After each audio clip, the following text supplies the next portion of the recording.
Students இப்போ அடுத்த experiment வந்து பார்த்திங்கன்னா அதுவும் ஒரு சிம்பிள் தான். இது உங்களுக்கு ஏற்கனவே பழக்கப்பட்டது தான்.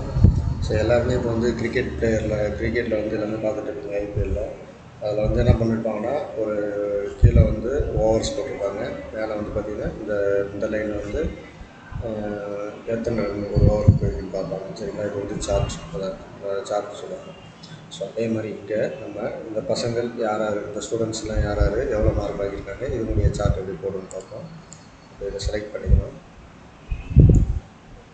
செலக்ட் பண்ணிவிட்டு இன்சர்ட்டில் போயிட்டு இங்கே இருக்குங்களா சார்ட், இதெல்லாம் வந்து சார்ட் ஓகேங்களா. ஃபஸ்ட்டு நம்ம வந்து காலம் சார்ட் ஓகேங்களா. காலம் சார்ட்டை கிளிக் பண்ணிவிட்டு கொடுத்துட்டோம்னா பரணிங்கிறவங்க பாருங்கள் அவங்களுடைய மார்க் ஷீட்.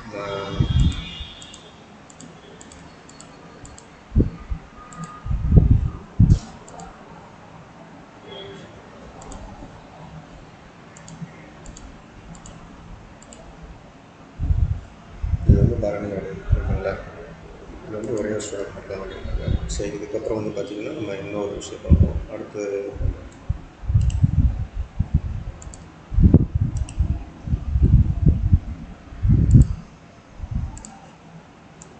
இதை செலக்ட் பண்ணிவிட்டு திருப்பி இன்சர்ட்டில் போயிட்டு பாருங்கள் பார் சார்ட் இருக்குங்களா.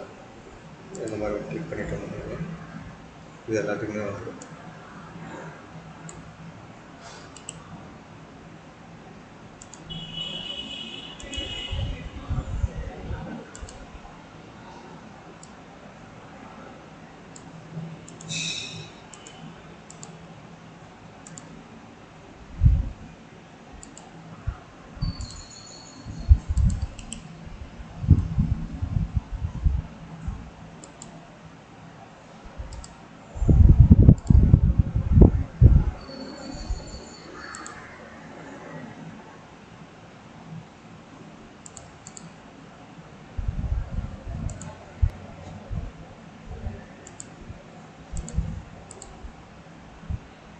என்னது சார்ட் ஓகேங்களா.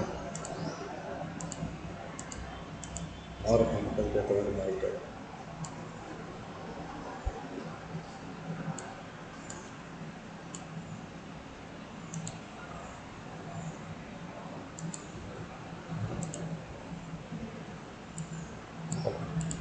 ஸ்டூடெண்ட் தனியாக கிடைக்குதா. இது வந்து லைன் சார்ட். இப்போ அதில் வந்து பார்த்திங்கன்னா ரைட் சார்ட் சப்ஜெக்ட் 1 ஒரு சப்ஜெக்டில் ரவிங்கிற மட்டும் தான் பண்ணியிருக்கீங்க. யார்